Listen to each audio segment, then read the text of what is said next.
one told you life was gonna be this way. Your job's a joke, you broke, your love life's the old way. It's like you're always stuck in second gear. When it hasn't been your day, or week, or month, or even your year. But I'll be there for you.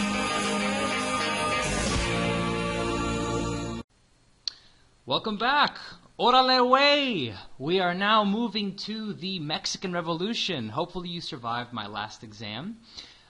This first lecture will be, kind of a review. We are going to be writing a couple slides, and I solemnly swear I'll make most of these lectures, these next 14 to 15 lectures on the Mexican Revolution. I'll try to put just 2 videos, sometimes 3, and no more than 3 slides. All right, so we can get through this, and you will be ready for your HL exam. Now, today's lecture is the background of the conflict. There's no review because we're kind of going into a new area now, so let's just begin with the first slide, okay?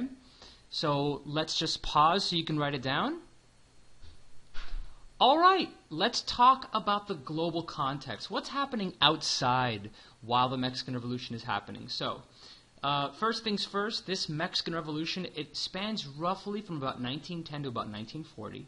And just so you know, while it's happening in Mexico, you need to realize that Europe, which I'll denote as EU, is expanding its ever-growing empire, and it'll collapse when World War I begins, which is something we've already covered. America, as we learned in the previous series of lectures, expanded its boundaries beyond the Philippines, Cuba, created the Panama Canal.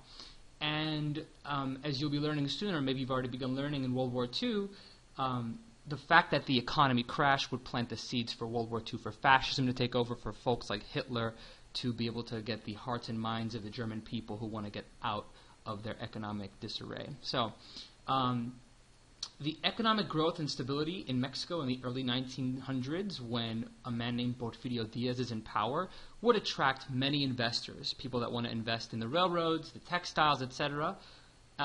So the man who modernized it would modernize it at the expense of most people. In this time, the Mexicans are mostly laborers, farmers, peasants, and this is 90% of the population. And this guy, who you'll learn about today, Porfirio Diaz, would basically allow for the exploitation of the Mexican people so long as this country progressed. Now, the big theme here, this series of lectures, this next 15 series of lectures is like a novela. A novela is like a soap opera in Spanish. And you're going to see that pretty much every member of the revolution is going to die at some point. It's kind of nuts. So there's going to be a lot of names, a lot of plans of different politicians putting forward how they want things to change. And you kind of have to know it all to understand this revolution, but with time you will understand it and be ready for this HL exam. So let's review real quick. The Mexican Revolution, the actual revolution is about 10 years, from 1910 to 1920. In this span of time, 2 million Mexicans will die, as several are fighting for the presidency and the leadership of Mexico. Here we can see Madero becomes president after Porfirio Diaz. Then Huerta has a dictatorship, then Carranza, and then Obregón, and then eventually Calles and Cárdenas. We'll be studying deep into the 1940s to see how this whole thing plays out. And there's a series of regions we'll be studying also. So this is just a general timeline. You can pause it and maybe take a gander at this so you can kind of see the bigger picture of what we'll be covering in the next series of lectures. Here we can see how Europe expanded. You can see the different flags here. The blue would be France. Here, France took all of West Africa and Vietnam. But the most is basically red. That's why the whole world speaks English. You can see right here the UK took over the entire world. So Mexico was late to this game, as was the United States. The United States is going to be expanding deeper, as you can see here, into its empire, getting Hawaii and the Philippines and Guam and Puerto Rico. So America joined late. That was a review of last time. Here's a map of World War I. We've studied this before. You know, there's about 4 fronts, really: the Western Front, the Eastern Front, and here we have the Southern Fronts. You know that this whole thing happened because Europe was expanding and trying to take over the world, and you already know the causes, militarism, etc. But just keep in mind that this was happening during the Mexican Revolution. All right? And here we can see that worldwide production after the war in the 1920s, it just goes way down. This is the Great Depression. And this craziness right here will lead to World War II. All right? Here we can see the Mexican poor laborers. These people will be the ones that are subjugated under Porfirio Diaz and are the reason why there's a revolution. They will finally go and try to take over the governance of the country because they're fed up of being exploited by the foreigners. And of course, this is a novella we're learning about, but the main star, you've heard his name before, Pancho Villa. He will be coming in and out of this novella. He's a crazy character. I cannot wait to show you his life and death. But let's begin first with this video. It's like an intro video on this whole series of lectures.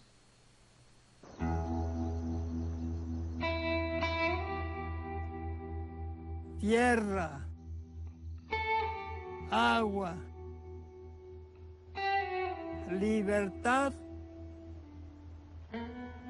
justicia y ley.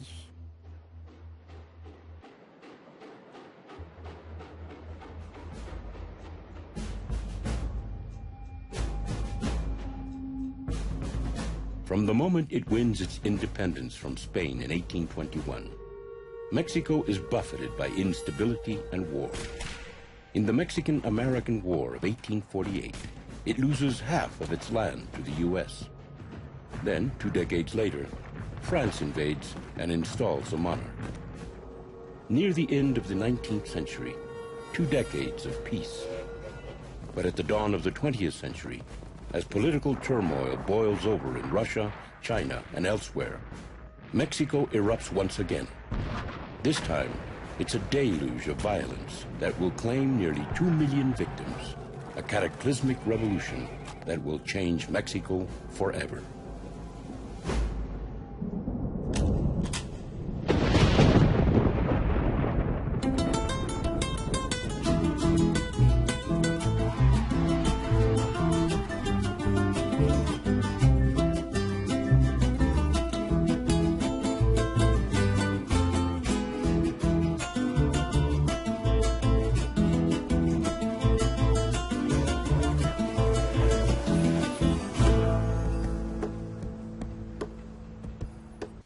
Alright, pretty touching, just some images of what's to come. Let's pause. Alright, let's continue. So this is about Benito Juarez. He was the leader before Porfirio Diaz. And, you know, just a couple tidbits to know about Benito Juarez. He is one of the war heroes of the actual independence war from Spain. Alright? Let's cover some big picture points way before we begin talking in the 19th century. So in the 19th century, Mexico was very embarrassed because America took basically the northern half of Mexico after the Mexican-American War, and I'll show you a map of that in a second. There's also a big power vacuum because Spain vacated Mexico without really any institutions there to take over and lead the people there.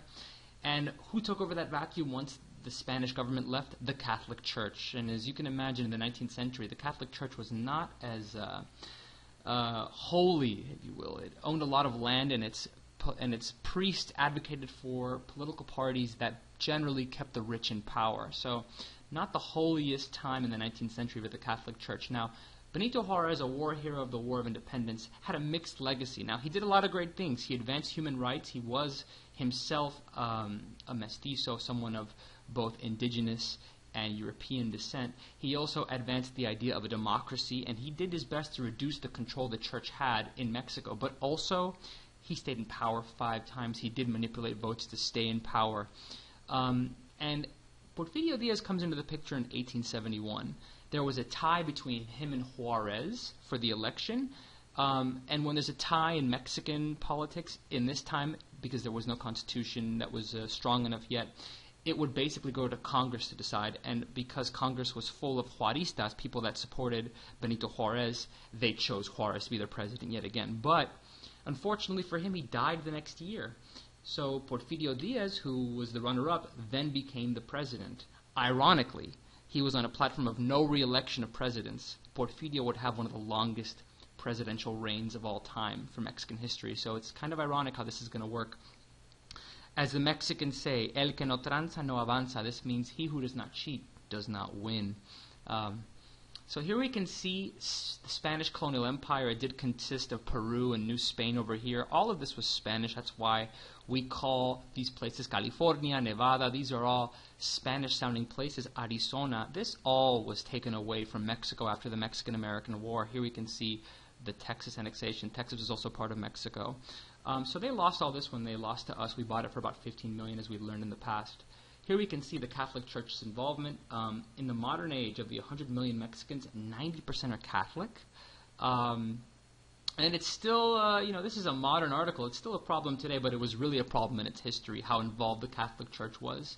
Here we can see a mural of Benito Juarez holding the Mexican flag. He is a war hero. He's the reason why the Spanish eventually left. He is on the Mexican peso. He's a big deal in the country, but he has a mixed legacy because he was elected 5 times, and when he finally passed away, as you can see with these crappy little X's I made on his eyes, Porfirio Diaz took over. Now, your last slide today. Let's pause so you can copy. All right, let's talk about Porfirio Diaz. So he was a tyrant. You guys know what a tyrant is. It's a pretty horrible dude, basically. Exploited the people. He was in power from 1876 to about 1911 when this whole revolution begins. Some good things we can't forget. Under Porfirio Diaz, there was political stability. And he did fix the national debt in that now people wanted to invest in Mexico. And he commercialized many industries that would make Mexico a world power of the future, like mining for silver and for aluminum, etc., gold, textiles, creating clothing, ranching, horses, cows, and banking. But what are some of the negatives? How is this all possible? Well, for one, he controlled every single aspect of Mexico with what he called the científicos, the scientists, the advisors, and they controlled not just the executive branch, but the legislative branch through politics. They controlled the economy, they controlled the military system, they controlled the judicial system, so pretty much everybody was bought, everybody was a part of it. It was a true dictatorship. He was a tyrant. Now, 90% of people had low wages, long hours, no Saturdays off, no holidays, no nothing, bad working conditions. And even though Benito Juarez was able to move away from the church, he reinvigorated and he compromised with the church. So now they would once again have a monopoly on teaching all the Mexicans education-wise, and they would own a lot of land and control many businesses. Remember, this is not the same Catholic Church that we know of today. It was a very different church. Finally, and most important of all, what would be the most aggravating would be the fact that he allowed foreign investors to buy much of Mexico. So many Americans and British and Germans would buy lots of industry in Mexico.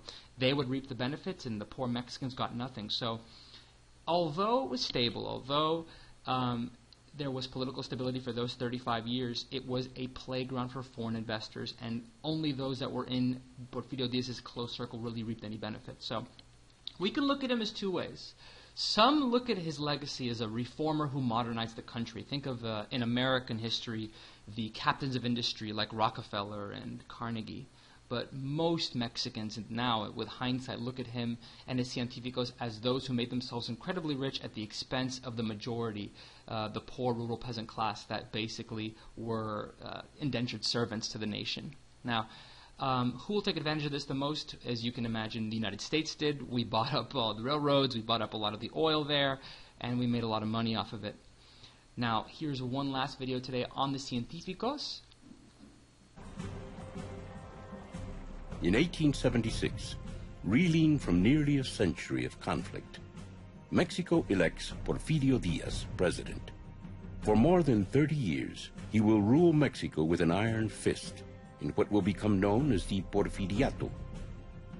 To some, he is the benevolent father, the peacemaker, but to others, the traitor, the man who gave Mexico away to the foreigners. The Porfiriato is, in some ways, the beginning of that peculiar relationship between Mexico and the United States. The Porfiristas believed, given the economic thinking of that time, that the way to move ahead was to open the gates to foreign investment. Mexico was right next to the United States, so Mexico was largely an economic colony of the United States by 1900.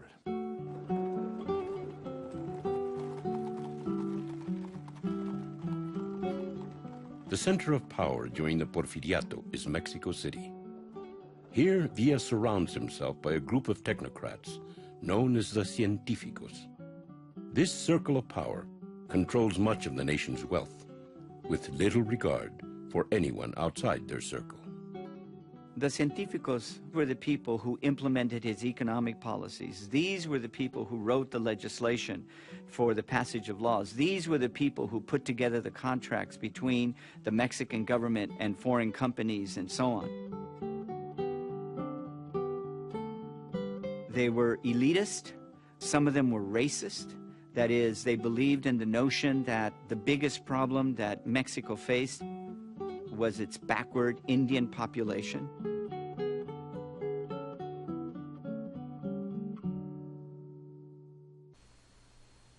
I hope you enjoyed the video, and that'll be the last one for today.